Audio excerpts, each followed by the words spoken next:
मैं ऐसे ही एक दिन यहाँ पे ब्राउज़ करी थी वेबसाइट्स पे, तो जो यहाँ की देसी वेबसाइट्स हैं, तो वहाँ पर एक जगह मैंने देखा कि जगजीत सिंह का कॉन्सर्ट हो रहा है। तो मैंने ऑर्गेनाइज़र को कॉल किया और उनसे मैंने पूछा कि वो आ रहे हैं कॉन्सर्ट के लिए, तो हम वो कॉन्सर्ट कवर करना चाहेंगे अपने प्रोग्राम के लिए।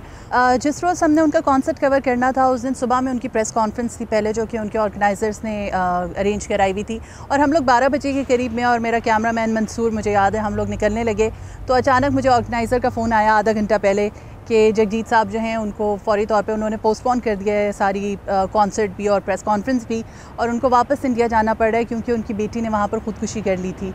तो ये गर्मियों की बात है 2009 में। तो उस वक्त मुझे बहुत अफसोस हुआ उनकी बेटी की ख़ुदकुशी का भी, और दूसरी तरफ इस बात का भी अफसोस था कि एक बहुत अच्छा इंटरव्यू जो मेरी बचपन की हमेशा की ख्वाहिश थी वो मैं शायद ना कर सकूं। उसके बाद वो दोबारा नवंबर में आए और फिर दोबारा वो मुमकिन हो सका। तो वो चीज़ मुझे आज भी जब उसका ख्याल आता है तो मुझे लगता है कि शायद जिस तरह ये सब कुछ उस तरह से नहीं हुआ था, बिल्कुल एक ड्रामाई सी सिचुएशन लगती है मुझे।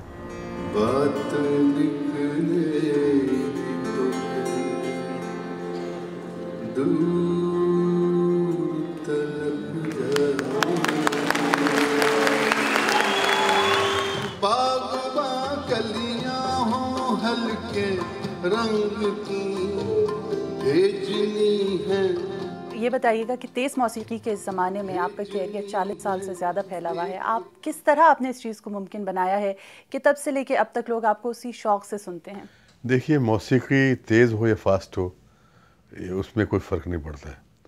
मौसीकी मौसीकी होनी चाहिए, और मौसीकी में मेलोडी होनी चाहिए, और जब आप कोई गीत या गज़ल गा रहे हैं तो उसकी पोइट्री अच्छी होनी चाहिए, धुन अच्छी होनी चाहिए, गाने वाले की आवाज़ अच्छी होनी चाहिए, थोड़ी सी पर्सनैलिटी भी ठीक चाहिए। तो उसमें कोई सवाल नहीं कि वो कामयाब नहीं होगा, ज़रूर होगा। और बाकी तेज़ मौसीकी कोई फार्मूला नहीं है। तेज़ मौसीकी तो टेम्परेरी है, स्नैक्स है। जो असली जो सर्वाइव करती है, जो गज़लें या गीत सर्वाइव करते हैं, वो मेलोडियस सॉन्ग हैं, वो सीरियस सॉन्ग हैं। सीरियस म्यूज़िक हमेशा सर्वाइव करता है। आपकी गज़लों का इंतखाब भी, चुनाव बहुत बेहतरीन होता है, तो इसके लिए आप किन बातों को मलहूज़े ख़ातिर रखते हैं? सबसे पहले तो मैं गज़ल या जो भी मेरे पास कलाम आता है उसकी ज़बान देखता हूँ। ज़रा ज़बान ऐसी ही रहनी चाहिए कि सिंपल होनी चाहिए, क्योंकि इंडिया में उर्दू ज़बान थोड़ी सी कम हो गई है, और इंडिया में जो है ज़ुबान जो है उसका ज़िंदा रखना मुश्किल है इस वक्त नज़र आ रहा है। कुछ स्टेट्स ने उर्दू को ऑफिशियल किया है।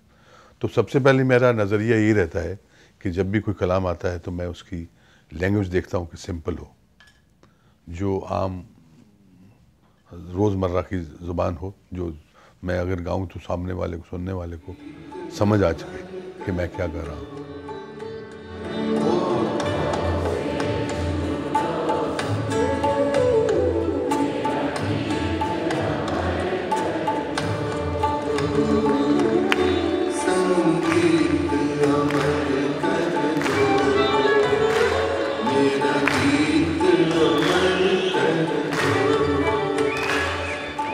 तो मेरी यही अप्रोच रहती है कि पोइट्री अच्छी होनी चाहिए, और ज़िंदगी के जो मसाइल हैं उनसे उनका ताल्लुक़ रहना चाहिए, और मेलोडियस उसकी ट्यून होनी चाहिए, ज़्यादा शोर शराबा नहीं होना चाहिए, और बिल्कुल सुनने वाले को आराम मिलना चाहिए, ना कि बेचैनी। मैं बहुत ज़्यादा खुश थी इसलिए कि आपको ये सुन के हैरानी होगी कि मेरी अगर बचपन से कोई ख्वाहिश थी, जो मैं आज तक अगर मैं कभी पीछे पलट के देखती हूँ कि बचपन से कोई एक ऐसी ख्वाहिश जो हमेशा मैं चाहती थी कि पूरी हो, वो ये थी कि मैं हमेशा जगजीत सिंह साहब को लाइव सुनना चाहती थी। ये मैंने कभी नहीं सोचा था कि मैं कभी जर्नलिज़म में आऊँगी और उसके बाद फिर मुझे किस्मत ये मौका देगी कि मैं उनका इंटरव्यू भी कर सकूँगी। तो मेरे लिए ये वाकई एक बहुत बड़ी चीज़ थी, और जब मैंने उनका इंटरव्यू किया तो मुझे काफ़ी देर तक यकीन नहीं आया कि मैं वाकई उनसे मिली हूँ पर्सनली, और मैंने जाके उनका इंटरव्यू किया है।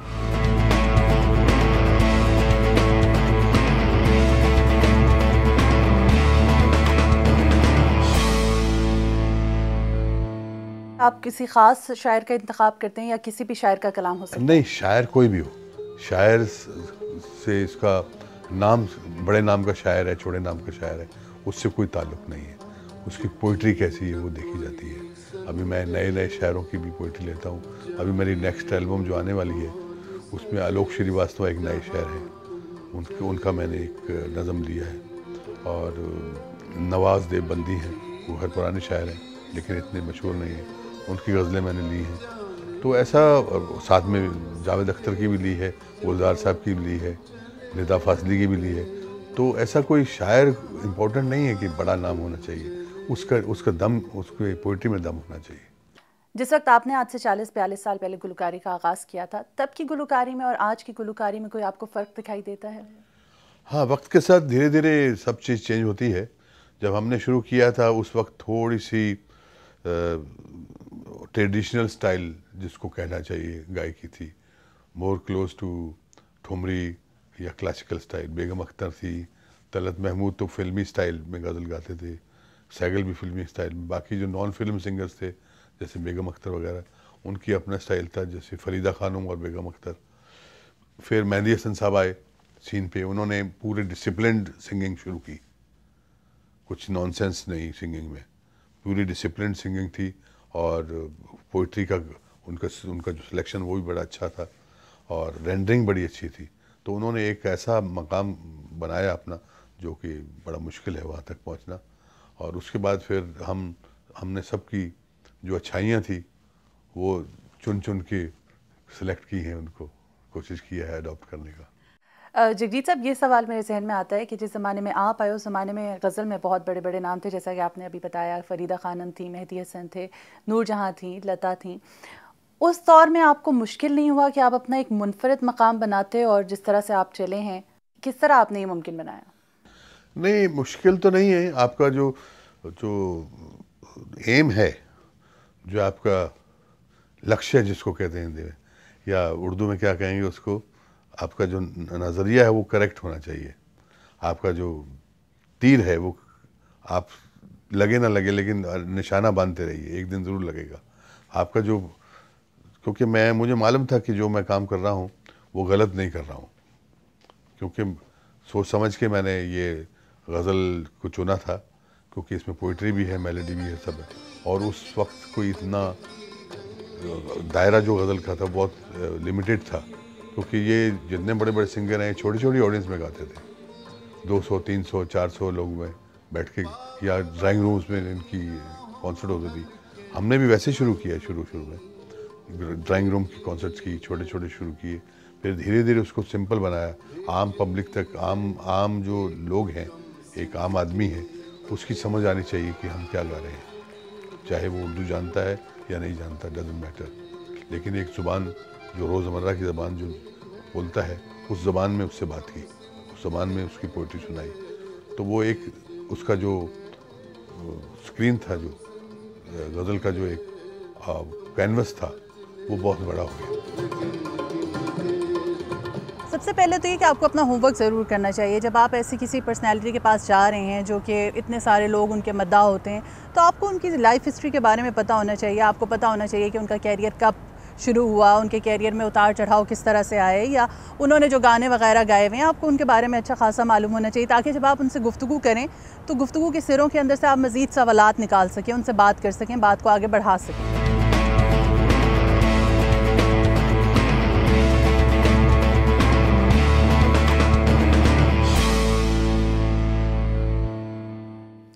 मीडिया के किरदार के हवाले से बात करते हैं। जब आपने शुरू किया उस वक्त ज़ाहिर है मीडिया इतना फ़ाल नहीं था और उसकी इतनी रीच भी नहीं थी। अब ऑब्वियसली उसकी वजह से आपकी रीच भी बहुत ज़्यादा बढ़ गई, आपको बहुत ज़्यादा पूरी दुनिया में लोग देखते हैं। आपको लगता है इससे जहाँ पे आसानियाँ हुई हैं वहाँ पे कुछ मुश्किलात भी पैदा हुई हैं? बिल्कुल, देखिए, आसानी तो ये है कि मीडिया के थ्रू आपका जो फैलाव है, आपका जो मशहूरी है या आपकी जो नाम है, वो बहुत ईजी है, वो ईजीली हो सकता है अगर मीडिया आपको सपोर्ट करे। लेकिन मीडिया कई बार रॉन्ग टैलेंट को सपोर्ट करता है। रेटिंग बढ़ाने के लिए वो सस्ते में सस्ता, गिरे में गिरा, वल्गर में वल्गर प्रोग्राम आपको दिखाएंगे, जो कि अगेंस्ट सोशल रिस्पॉन्सिबिलिटीज जो है मीडिया की, उसके अगेंस्ट है। They should keep something in mind कि सोशल रिस्पॉन्सिबिलिटीज उनकी हैं, यंग जनरेशन की तरफ उनकी रिस्पॉन्सिबिलिटी है, लैंग्वेज, हमारे ट्रेडिशन की तरफ उनकी रिस्पॉन्सिबिलिटीज़ हैं। तो ये चीज़ें उनको ध्यान में रख के प्रोग्राम सेलेक्ट करने चाहिए। हमने जब शुरू किया था कैरियर, तो ऑल इंडिया रेडियो पे गाने के लिए पहले सेंसर बोर्ड हुआ करता था, वहाँ हमारा इम्तिहान लिया जाता था कि whether I am I am good enough to sing on radio और नॉट। इसको अलाउ करना चाहिए, नहीं करना चाहिए। अभी तो आप अपना एल्बम बनाइए, आप पैसे दे के चलवा लीजिए, तो चला देगा मीडिया, उसमें कोई सेंसरशिप नहीं है, कुछ नहीं। लेकिन वहाँ पूरी कमेटी बैठती 3 आदमी की, वो सिलेक्ट करते थे, वो ग्रेड दिया जाता है कि ए ग्रेड है आर्टिस्ट है, बी ग्रेड है, सी ग्रेड है। फिर सिलेक्शन ऑफ पोइट्री भी रेडियो की तरफ से दी जाती थी कि आप इसमें से गा सकते हैं। उसमें जो अप्रूव्ड पोइट हैं, फैज़ अहमद फैज़, जिगर मुरादाबादी, दाग, गालिब, जितने अच्छी पोइट्री है, उसकी पोइट्री में से आप गा सकते हैं। दूसरा कोई बाहर का गाना हो तो नहीं गा सकते आप। इस तरह की रिस्ट्रिक्शंस थी। तो अभी ये रिस्ट्रिक्शन लानी चाहिए, अगर नहीं तो क्या है कि it is going to dogs, everything is going to dogs. आपकी कैसे हर एल्बम पहले से मुनफरिद और मुख्तलिफ होती है, इसका क्या राज है जगजीत साहब? नहीं, राज कुछ नहीं, मैं बस क्योंकि मेरी अप्रोच ये रहती है कि हर एल्बम जो है वो एक नई शुरुआत है। मेरी अगर पिछली एल्बम अच्छी थी तो उसको मैं भूल जाऊंगा, लेकिन जो नई एल्बम करूंगा वो एक नई बिगनिंग होगी, नई शुरुआत होगी। इसी तरह मेरे लाइव कॉन्सर्ट भी जो है, पुरानी कॉन्सर्ट मैं 3 साल पहले आया था वाशिंगटन में, 2 साल पहले। उस वक्त क्या हुआ था, कहाँ हुआ था, मुझे कुछ याद नहीं कैसा हुआ था। आज जो कॉन्सर्ट हुई है, मेरी कंसंट्रेशन उसी भी होगी, वो एक मेरी नई मुझे बिगनिंग मिल रही है, नई ओपनिंग मिल रही है, उसको कामयाब करूँगा।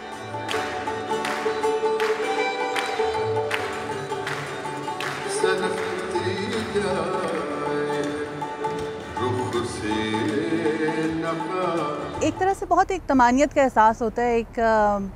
मुझे बहुत इस हवाले से खुशी होती है कि वाकई एक बहुत बड़ा इंटरव्यू था जो कि मैं एक लेजेंड का कर सकी और उनसे मुझे गुफ्तगू करने का मौका मिला। और उसके बाद फिर ये भी मैं आपको बताती चलूँ कि उसके बाद उनसे इतने अच्छे रवाबित थे कि हर कुछ अरसे के बाद उनसे गुफ्तगू होती रहती थी फ़ोन पर। वो इंडिया में होते थे, तो एक बहुत डाउन टू अर्थ किस्म के इंसान थे, अच्छी गुफ्तगू होती थी।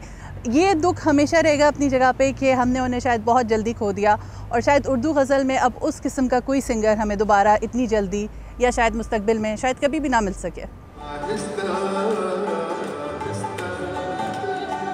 आप जब परफॉर्म करते हैं भारत में भी ऑब्वियसली, और यहाँ बैरून मुल्क आते हैं, आपको कोई फ़र्क दिखाई देता है जो भारत की ऑडियंस है और यहाँ बैरून मुल्क की ऑडियंस है उसमें? भारत की ऑडियंस जो है, या भारत या जो भी हमारा जो लोकल है, वहाँ तो हम तो घर की मुर्गी है ना, वहाँ तो दाल बराबर, तो वो टेक अस ग्रांटेड। लेकिन अच्छी ऑडियंस मिलती है, वो अच्छी। लेकिन बाहर जो लोग आते हैं, जैसे अमेरिका आए, लंदन आए, दुबई गए, पाकिस्तान गए, बांग्लादेश जाके आए, मैं अभी ऑस्ट्रेलिया जाके आया हूँ, तो वहाँ they miss their culture, they miss their country, their traditions. So वो सब मिलजुल के एक फेस्टिवल सा होता है। जिस दिन हमारी कॉन्सर्ट होती है, पूरा शहर वहाँ आता है। आपने पूरी दुनिया में परफॉर्म किया, पाकिस्तान में भी आपने परफॉर्म किया, आपको पाकिस्तान की पब्लिक से कैसा रिस्पांस मिला? बहुत अच्छा रिस्पांस मिला, बहुत ही प्यार मिला। ऐसा ज़बरदस्त दो टूर किए मैंने पाकिस्तान के, बहुत ही अच्छा रिस्पांस था। और एक फ़र्स्ट टूर में जब मैं गया था तो मैंने खान साहब को मिलने गया था, मैं खान साहब मेहदी हसन साहब को, तो मुझे मालूम था कि वो बीमार हैं। तो मैं वहाँ परफॉर्मेंस कर रहा था, मैंने स्टेज पे अनाउंस किया वहाँ कि इस तरह खान साहब जो है आपके मुल्क के जो इतने बड़े फ़नकार हैं, इस वक्त वो उनकी सेहत ठीक नहीं है, बीमार हैं, and he need some help, तो लेट अस डोनेट जनरसली। तो आधे घंटे में मैंने एक गज़ल शुरू की खान साहब की गानी, रंजिश शहीज़ई दिल ही दुखाने के लिए। वो गज़ल गा रहा और साथ में डोनेशन भी आ रहा था। तो विल यू बिलीव कि आधे पौने घंटे में 1 करोड़ रुपया इकट्ठा हुआ था। बड़े सग़ीर पाक व हिंद में गज़ल के जो गायक हैं वो बहुत कम होते जा रहे हैं। एक आपका नाम है, पाकिस्तान से भी काफ़ी कम हो गए हैं, पुराने जो गज़ल गायक थे वो ख़त्म होते जा रहे हैं। ऐसे में जो नए गुलकार आ रहे हैं और जो गज़ल की जानिब आना चाहते हैं, उनको आपकी सलाह क्या होगी कि वो क्या करें कि वो उस तरह का नाम कमा सकें और उस तरह उर्दू गज़ल की खिदमत कर सकें? नहीं, देखिए, पुराने नामों में तो अभी ग़ुलाम अली साहब ही हैं जो पाकिस्तान से आते हैं, ज़्यादा उनकी होती है। बाकी फरीदा खानम थोड़ा बहुत, उनकी भी काफ़ी उम्र हो गई है। बाकी नए गुलकार जो आते हैं बाकी, तो वो गज़ल गा सकते हैं, ऐसी बात नहीं गा सकते, लेकिन उनको कामयाबी नज़र नहीं आ रही गज़ल में, उनको कुछ फ्यूचर नज़र नहीं आ रहा। इंडिया में आपको गज़ल का मुस्तकबिल कैसा लग रहा है? गज़ल का जो फ्यूचर है वो थोड़ा सा ब्लीक नज़र आ रहा है, थोड़ा सा कमज़ोर नज़र आ रहा है, क्योंकि एक तो ज़बान ख़त्म होती जा रही है, दूसरा जो मीडिया ने जो एक ट्रेंड सेट किया है ना कि ओवरनाइट आपको स्टार बना देते हैं और ओवरनाइट आप गायब भी हो जाते हैं, तो वो ट्रेंड इज़ वेरी डेंजरस। उससे जो है आज की जो जनरेशन है वो मौसीकी सीखना नहीं चाहती, वो लैंग्वेज सीखना नहीं चाहती। वो हर पोइट्री जो है रोमन लैंग्वेज में रखते हैं, चाहे हिंदी हो चाहे उर्दू हो। जब तक मेरा तो ठीक ही है, मैंने तो अभी रिटायर होने जाना है 2-4 साल में, तो लेकिन कुछ मुस्तकबिल कुछ गड़बड़ी है इंडिया में। जगजीत साहब, बहुत शुक्रिया वॉइस ऑफ अमेरिका के लिए वक्त निकालने के लिए। थैंक यू, शुक्रिया बहुत बहुत।